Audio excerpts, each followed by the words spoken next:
قصہ ایک دشمن رسول صلی اللہ علیہ وسلم کے قتل کا۔ دین فار کے معزز ناظرین السلام علیکم۔ برا بن عازب سے روایت ہے کہ رسول صلی اللہ علیہ وسلم نے ابو رافع کے پاس کئی انصاریوں کو بھیجا اور عبداللہ بن عتیق کو سردار مقرر کیا۔ ابو رافع دشمن رسول تھا اور مخالفین رسول کی مدد کرتا تھا۔ اس کا قلعہ حجاز میں تھا اور وہ اسی قلعے میں رہا کرتا تھا۔ جب یہ لوگ اس قلعے کے قریب پہنچے تو سورج ڈوب گیا تھا اور لوگ اپنے جانوروں کو شام ہونے کی وجہ سے واپس لا رہے تھے۔ عبداللہ بن عتیق نے کہا تم یہیں ٹھہرو، میں جاتا ہوں اور دربان سے کوئی بہانہ کر کے اندر جانے کی کوشش کروں گا۔ ابن عتیق کہتے ہیں کہ میں گیا اور دربان کو ملنے کی تدبیر کر رہا تھا کہ اتنے میں قلعہ والوں کا ایک گدھا گم ہو گیا اور وہ اسے روشنی لے کر تلاش کرنے نکلے۔ میں ڈرا کہ کہیں مجھ کو نقصان نہ لیں، لہٰذا میں نے اپنا سر چھپا لیا اور اس طرح بیٹھ گیا جس طرح کوئی رافع حاجت کے لیے بیٹھا ہے۔ اتنے میں دربان نے آواز دی کہ دروازہ بند کرنا ہے، جو اندر آنا چاہے آ جائے۔ دربان نے عبداللہ کو یہ خیال کر کے یہ ہمارا ہی آدمی ہے آواز دی کہ اللہ کے بندے تو اندر آنا چاہتا ہے تو آ جا، کیوں کہ دروازہ بند کرتا ہے۔ عبداللہ بن عتیق کہتے ہیں کہ میں یہ سن کر اندر گیا اور گدھوں کے باندھنے کی جگہ چھپ گیا۔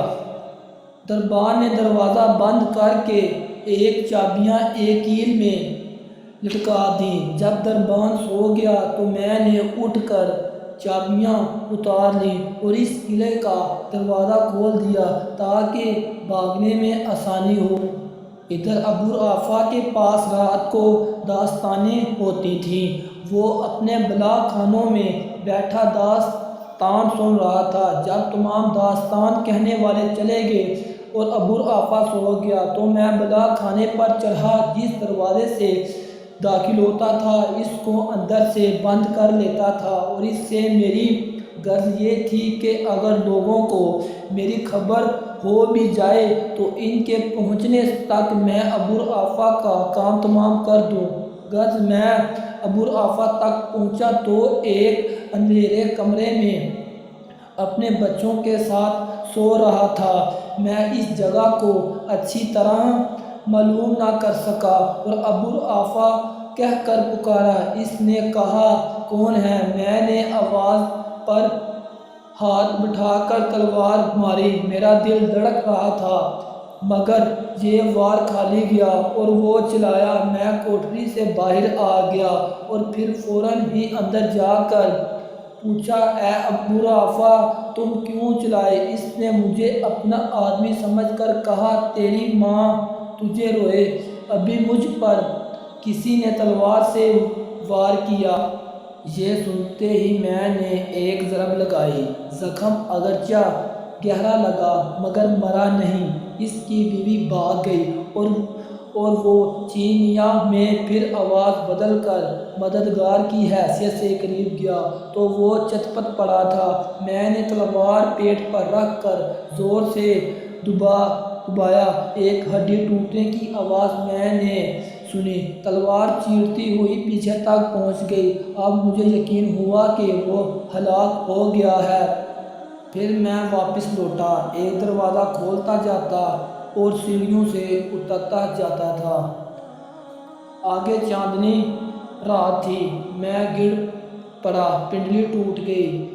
میں نے عمامہ سے پنڈلی کو باندھ لیا اور قلعے سے باہر آ کر بیٹھ گیا اور دل میں طے کر لیا اس وقت تک یہاں سے نہیں جاؤں گا جب تک اس کے مرنے کا یقین نہ ہو جائے۔ آخر صبح ہوئی، مرغے نے اذان دی اور قلعے کے اوپر دیواروں پر کھڑے ہو کر ایک آدمی نے کہا لوگو ابو رافع حجاز سوداگر مر گیا۔ میں یہ سنتے ہی اپنے ساتھیوں کی طرف چلا اور ان سے کہا کہ جلدی چلو، اللہ نے ابو رافع کو ہلاک کرا دیا۔ اس کے بعد ہم نے رسول اللہ صلی اللہ علیہ وآلہ وسلم کو آ کر خوشخبری سنائی۔